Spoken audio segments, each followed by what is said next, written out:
नमस्कार मित्रांनो, एपी मराठी स्टोरीमध्ये तुमचं स्वागत आहे. आज मी तुम्हाला एक खरीखुरी धक्कादायक गुन्ह्याची गोष्ट सांगणार आहोत. ही गोष्ट सुरू होते प्रेमाने, प्रेमविवाहाने, विश्वासाने, पण शेवटी राग, संशय आणि एक क्रूर खून यात संपते. ही सगळी घटना घडली आहे उत्तर प्रदेशच्या कानपूर शहरात, महाराजपूर पोलीस ठाण्याच्या हद्दीत. हे शहर मोठे आहे, पण इथेही छोट्या छोट्या भाड्याच्या खोल्यांमध्ये मोठ्या मोठ्या दुःखाच्या आणि संकटाच्या गोष्टी घडतात. तर चला सांगतो ही कहाणी. कानपूर शहर हे उत्तर प्रदेशातील एक मोठे शहर आहे. महाराजपूर पोलीस ठाण्याची हद्द ही कानपूरच्या एका भागात आहे. इथे रस्ते गर्दीचे असतात आणि लोक रात्रीपर्यंत काम करतात. रुमा परिसरात न्यू हायटेक सिटी नावाची एक वसाहत आहे. ही वसाहत नवीन आहे. इथे उंच इमारती आणि छोटी मोठी घरे आहेत. इथे मुस्कान हॉस्पिटल आहे, जे एक लहानसे रुग्णालय आहे. या हॉस्पिटलच्या वरच्या मजल्यावर एक छोटीशी भाड्याची खोली होती. ही खोली फार मोठी नव्हती. फक्त एक शयनकक्ष, एक छोटी स्वयंपाकघर आणि एक स्नानगृह. भिंती जुन्या होत्या आणि खिडकीतून समोरचे अभियांत्रिकी महाविद्यालय दिसायचे. तिथे राहत होते सचिन सिंग आणि त्याची पत्नी श्वेता सिंग. सचिन हा 24 वर्षांचा तरुण होता. तो फतेपूर जिल्ह्यातल्या मोहनपूर गावचा रहिवासी होता. मोहनपूर हे एक छोटेसे गाव आहे, जिथे शेती आणि छोटे मोठे व्यवसाय चालतात. सचिनचे आईवडील शेतकरी होते. त्याने शाळा पूर्ण केली होती, पण महाविद्यालयात जाण्याची संधी मिळाली नव्हती. त्याला लहान वयातच काम करावे लागले. श्वेता हीही त्याच गावची होती, वय 22 वर्षांची. ती एक साधी मुलगी होती. घरात मदत करायची आणि आईबाबांसोबत राहायची. दोघे एकमेकांवर प्रेम करत होते. त्यांचे प्रेम शाळेत सुरू झाले होते.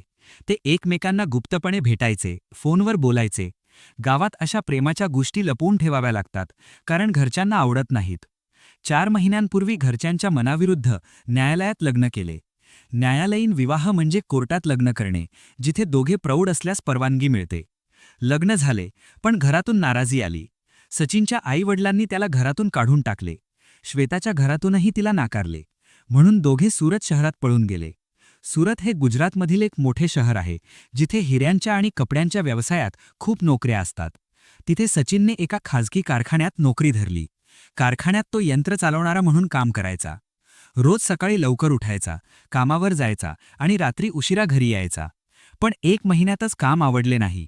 पगार कमी होता आणि काम कठीण होते. कारखान्यात उष्णता खूप असायची आणि मालक कडक होते. म्हणून परत कानपूरला आले. कानपूर हे त्यांच्या गावाजवळ आहे, म्हणून ते ठिकाण निवडले. इथे न्यू हायटेक सिटीच्या या छोट्या खोलीत राहू लागले. खोलीचे भाडे 4000 रुपये होते, जे सचिनसाठी कठीण होते. सचिनने ऑटो रिक्षा चालवून घर चालवायला सुरुवात केली. ऑटो चालवणे हे कानपूरमध्ये सामान्य काम आहे. तो रोज सकाळी 8 वाजता ऑटो घेऊन निघायचा आणि रात्री 10-11 वाजता घरी यायचा. रस्त्यावर वाहतूक खूप असायची आणि प्रवासी शोधणे कठीण असायचे. पण हे प्रेमाचे आयुष्य फार दिवस सुखाचे राहिले नाही. सुरुवातीला दोघे खूप आनंदात होते. श्वेता घर सांभाळायची, जेवण बनवायची आणि सचिनची वाट पाहायची. ते एकमेकांना प्रेमाने बोलायचे, हसायचे. पण हळूहळू समस्या सुरू झाल्या. सचिनला श्वेतावर संशय येऊ लागला. श्वेताच्या बँक खात्यात कधीकधी पैसे येत असत. ती म्हणायची, आजीने पाठवले. आजी म्हणजे आईची आई, जी गावात राहते. पण सचिनला वाटायचे हे खरे नाही, कारण आजी गरीब आहेत, त्यांना पैसे पाठवणे शक्य नाही. त्याच्या मनात शंका येऊ लागल्या. त्यांच्या खोलीसमोरच एक अभियांत्रिकी महाविद्यालय आहे. हे महाविद्यालय मोठे आहे, जिथे हजारो विद्यार्थी शिकतात. महाविद्यालयाच्या दारासमोर नेहमी गर्दी असते. तिथले 2-3 तरुण पुरुष अभियांत्रिकीचे विद्यार्थी समोरच्या खोलीत राहत होते. हे पुरुष 20-22 वर्षांचे होते आणि ते महाविद्यालयात अभ्यास करत होते. ते नेहमी खोलीतून बाहेर येऊन बोलत असत. सचिनला वाटायचे हे पुरुष श्वेताशी बोलतात, हसतात, कदाचित जास्तच जवळीक आहे. जेव्हा सचिन कामावर असायचा, तेव्हा श्वेता घरात एकटी असायची. ती खिडकीतून बाहेर पाहायची आणि कधीकधी शेजारच्या पुरुषांशी बोलायची. हे पाहून सचिनचा राग येऊ लागला. संशय वाढत गेला. रोज छोटे मोठे भांडण होऊ लागले. एकदा सचिन म्हणाला, श्वेता, तू त्या माणसांशी का बोलतेस? ते तुझे मित्र आहेत का? श्वेता उत्तर देई, अरे, फक्त नमस्कार आहे. तू कशाला इतका संशय करतोस? पण सचिन ऐकायचा नाही. त्याचे मन अस्वस्थ होऊ लागले. 13 जानेवारीला सचिन फतेपूरच्या चौडगरा गावी गेला होता. चौडगरा हे एक छोटेसे गाव आहे, जिथे त्याचे काही नातेवाईक राहतात. तो तिथे 2 दिवस राहिला, काही कामासाठी. पण शनिवारी 17 जानेवारी रात्री 1 वाजता अचानक घरी परत आला. तो म्हणाला होता की रात्री घरी येणार नाही, पण मन बदलले आणि आला. रात्रीचा वेळ होता. शहर शांत होते. रस्त्यावर फारशी वाहने नव्हती. दार उघडताच त्याला जे दृश्य दिसले ते पाहून त्याचा रक्त उकळला. श्वेता बेडवर 2 तरुण पुरुषांबरोबर गैरशिस्त स्थितीत होती. हे दोघे तरुण पुरुष समोरच्या खोलीत राहणारे अभियांत्रिकीचे विद्यार्थी होते. खोलीत दिवा बंद होता, फक्त एक छोटीशी दिवी होती. जेव्हा सचिनने दार उघडले तेव्हा ते तिघे घाबरले. सचिन रागावला, मोबाईल काढला चलचित्र बनवायला. त्याने विचार केला, हे पुरावा म्हणून ठेवेन. पण श्वेता आणि ते दोघे त्याच्यावर तुटून पडले. मोबाईल हिसकावला, मारहाण केली. ते दोघे बलवान होते, त्यांनी सचिनला धरले आणि मारले. श्वेतानेही मदत केली. आवाज ऐकून शेजाऱ्यांनी डायल 112वर फोन केला. डायल 112 ही उत्तर प्रदेशची आणीबाणी सेवा आहे. पोलीस आले, सर्वांना चौकीवर नेले. पोलीस चौकीत चौकशी झाली. पोलिसांनी विचारले, काय झाले, भांडण का? सचिनने सांगितले, माझी पत्नी त्या दोघांसोबत. पण श्वेताने नकार दिला. ती म्हणाली, हे खोटे आहे, आम्ही फक्त बोलत होतो. पोलिसांनी सचिन आणि श्वेताला इशारा देऊन घरी पाठवले, पण त्या 2 तरुण पुरुषांना ताब्यात ठेवले. पोलीस म्हणाले, तुम्ही घरी जा, शांत रहा, आम्ही चौकशी करतो. घरी परत आल्यावर पुन्हा भांडण झाले.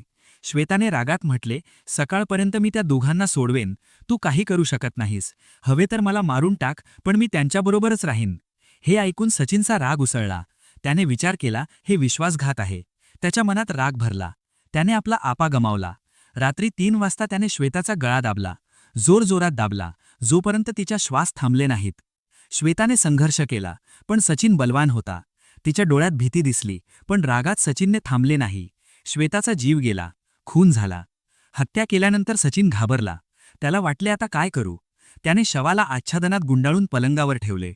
पलंग ही लाकडी बेड आहे, जी छोट्या खोलीत असते. मग तो इकडे तिकडे भटकत राहिला. शहरातून पळून जायचे का असे विचार करत राहिला. सकाळी घंटाघरजवळ 4-5 तास बसून राहिला. घंटाघर हे कानपूरचे एक प्रसिद्ध ठिकाण आहे, जिथे घड्याळ आहे. डोक्यात 1000 विचार येत होते. त्याला आठवत होते त्यांचे प्रेमाचे दिवस, लग्नाचे क्षण, पण आता सर्व संपले. शेवटी त्याला वाटले, आम्ही दोघांनी पळून लग्न केले होते, आमचे कोणी नाही. आता तिचा जीव गेला, मी एकटा. म्हणून थेट महाराजपूर पोलीस ठाण्यात गेला. रडत रडत म्हणाला, साहेब, मी माझ्या बायकोचा गळा घोटला आहे. तिचे शव घरी आच्छादनात गुंडाळून पडले आहे. पोलिसांना धक्का बसला. त्यांनी विचारले, काय बोलतोस, खरे आहे का? सचिनने होकार दिला. तत्काळ त्याला ताब्यात घेतले. घटनास्थळी गेले. खोलीत पलंगावर आच्छादनात गुंडाळलेले श्वेताचे शव सापडले. फॉरेन्सिक टीम आली, पुरावे गोळा केले. फॉरेन्सिक म्हणजे वैज्ञानिक तपास, ज्यात बोटांचे ठसे, रक्ताचे नमुने घेतात. तरुणांच्या मोबाईलमधून श्वेताच्या खात्यात पैसे हस्तांतरित झाल्याचे नोंदी सापडल्या. एका तरुणाने 5000 रुपये पाठवले होते, दुसऱ्याने 3000. सचिन म्हणाला, मला आधीपासून संशय होता. ती आजीच्या नावाने पैसे येतात म्हणायची, पण हे खरे नव्हते. पोलिसांनी हत्येचा गुन्हा नोंदवला. सचिनला अटक केली. 2 तरुण पुरुषांनाही चौकशीसाठी बोलावले आहे. पोलीस म्हणतात, हे बेकायदेशीर संबंधाचे प्रकरण वाटते, पण पूर्ण तपास होईपर्यंत काही सांगता येणार नाही. श्वेताचे शव शवपरीक्षणासाठी पाठवले. शवपरीक्षण म्हणजे मृतदेहाची तपासणी, ज्यात मृत्यूचे कारण कळते. मित्रांनो, ही कहाणी ऐकून काय वाटते? प्रेमाने सुरू झालेले लग्न, 4 महिन्यातच संशय, राग आणि हत्या. एका बाजूला प्रेमासाठी घर सोडणे, दुसऱ्या बाजूला विश्वासघात आणि क्रूरता. समाजात अशा घटना वाढतायत. नात्यात विश्वास, प्रामाणिकपणा, संवाद असायला हवा. संशय आला तर बोलून सोडवायचा, मारहाण किंवा हत्या नाही. तुम्हाला काय वाटते, अशा गुन्हेगारांना काय शिक्षा मिळायला हवी? कमेंटमध्ये नक्की सांगा. व्हिडिओ आवडला तर लाईक करा, शेअर करा, मित्रांना पाठवा. अशाच खऱ्या गुन्ह्यांच्या गोष्टी नेहमी ऐकायच्या असतील तर चॅनल सबस्क्राईब करा, बेल आयकॉन दाबा. पुढच्या व्हिडिओमध्ये आणखी एक धक्कादायक सत्य घटना घेऊन येईन. तोपर्यंत काळजी घ्या, सुरक्षित रहा. धन्यवाद. जय हिंद.